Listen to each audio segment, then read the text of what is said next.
Well, I look at the screen and I can see the irony in this episode. I'm wearing my NASA shirts just to fail miserably.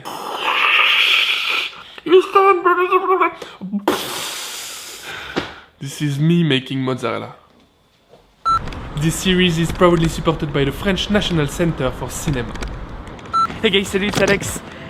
Welcome to this new series. I wanted to start this on the move. So I've been telling you for a while that I wanted to make cheese. Well, this is the start. So the cheese I have chosen is mozzarella just because it's not that hard to make. Really sorry to interrupt, this is me, Alex from the future, you see. I cannot believe I just said what I just said. Truth is, I've been fooled by the appearing simplicity of that little cute bowl. So cute! This is an advanced cheese. This is nothing but a trap, which does smells very good. Well, long story short, no, I did not succeed in making it in this first episode. I failed 3 times. 3 times? And yet, I think this is amazing. Let me explain. You see, I failed for 3 very distinct reasons. 3 reasons related to the 3 core founding elements of mozzarella making. Coincidence? I don't think so. Excuse? Maybe. Anyways, let's go back to the story and Alex from the past. My first failure, milk. It is the most popular cheese in the world, even though it's not a French cheese. I know it's embarrassing. This time, instead of starting, with the strong theory, I want to start simple by the experience. So I'm gonna get some milk and some rennet. Ouais, c'est bon. I want to see if I can disrupt the mozzarella game. Can I just make mozzarella, like this? Making mozzarella on paper is super straightforward. 1, you start with milk. 2, separate it into curds and whey. And 3, you turn those curds into a mozzarella ball by just stretching them and folding them on themselves. So you see, making mozzarella is easy as 1, 2, 3, and that is exactly the kind of simplified theory we need to fail properly.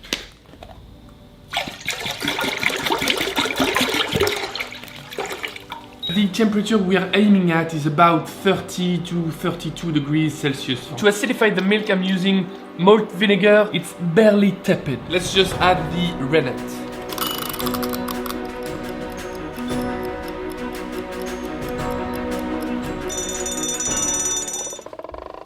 As a chef and a scientist, my observations now are very clear. It stinks. It doesn't smell bad, it just takes the situation stinks. The milk is not curdling. And that's a very, very big problem if you want to make cheese from milk curd. Failure number 1. Milk. You see, traditionally, mozzarella is made using buffalo's milk, an Italian breed of the water buffalo. Nothing to do with the American bison. Don't try anything stupid. But you see, nowadays, it's way more common to find the cow's milk version in supermarket, and that's the one I want to start with. Problem is, there is milk and milk. Right, let me make a diagram. So on the vertical axis, you've got the milk processing, like no processing at all, raw milk right there. Filtered milk, thermized, low pasteurization, high pasteurization, and then ultra high pasteurization. Yeah, T stands for temperature. Don't do this. Of course, the more you go this way, the safer it is to drink the milk and use the milk. And the more you go this way, the more flavors you get, because there is much more microbial activity and obviously more risks. And then on the horizontal axis, you've got no fat, skim milk, reduced fat milk, and whole milk, full fat. So using this diagram, this stands right there, super sterilized and skim. This one will stand just right there, reduced fat and low pasteurization. This one would stand just right there, whole milk, filtered. Technically, you can make cheese with any of those milk. The thing is, and every cheese lover out there knows this already, but the best cheese is made with those type of milk, like the rawest and the fattiest. I guess afterwards it's just a matter of personal preferences and personal risk management. The one I've chosen at the end is micro-filtered full-fat milk, but I think like low pasteurization full-fat milk is also a good option for me. Right, so here we are, a few days later. I'm still on my bike, still on the hunt for ingredients. Even though I'm making soft cheese, it's been giving me a hard time.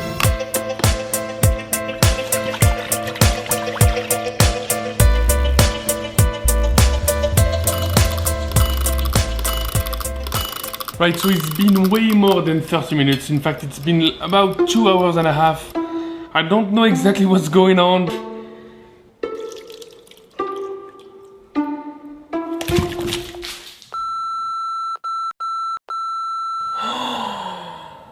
Failure number 2, rennet.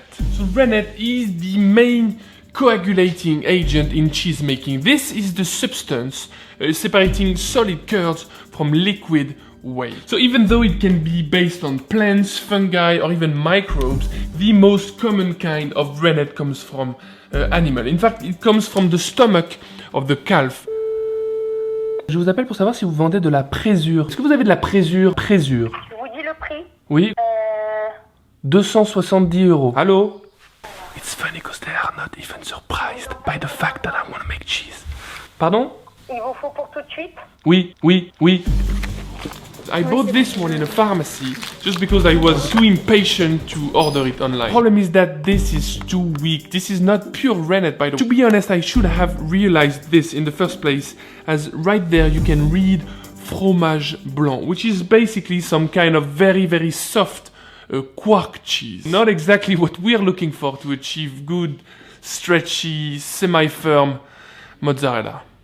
I'm still gonna use that stuff, but in my next failure, I promise I'm gonna double the proportion. Don't worry, I also ordered some pure rennet online, but it's gonna be for the next episode.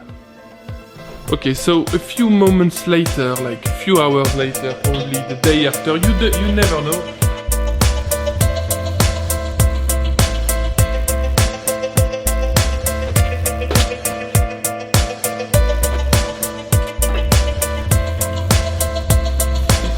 I think I'm slowly getting there. Now I've got this, kind of yellow whey in between the curds. Oh, whey. Look at that beautiful curd. Looks a bit like tofu. I'm ready. Almost boiling water. This is not good yet. I am not far from achieving the right texture. There's some coherence.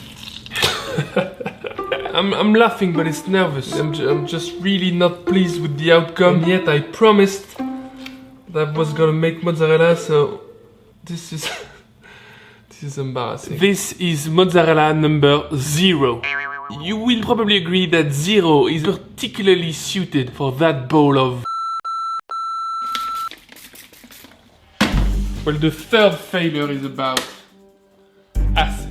So, as a matter of fact, mozzarella will only stretch and so form into beautiful balls at a certain level of acidity, at a certain pH, which is 5.2. Science. There are basically two ways to get that level of acidity within the milk.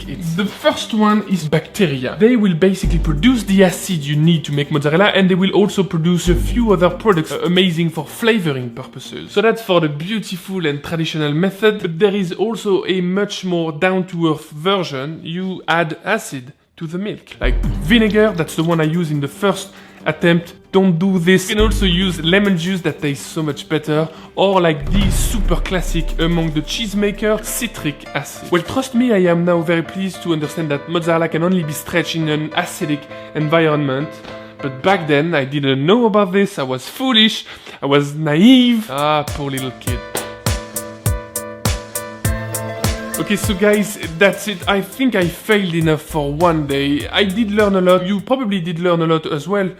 At my expenses, I would argue. Well, I'm not gonna lie, I thought that making mozzarella would be just a bit easier and quicker. But at the same time, this is typically the kind of thing that can get me hooked for good. Like if you remember the ramen series, the sourdough series, the dry aged beef series, the wine series, at first challenges are overwhelming, tasks are insurmountable, but then, step by step, I walk my way into this. I become stronger, more aware, and so do you. So the next episode will take everything I learned today and just blitz them up along with a few new things and hopefully see the birth of a proper mozzarella ball here in le studio. Of course, like this video because like failing is so likable, and subscribe to the channel to see me succeed or fail in the future. Bye bye, salut.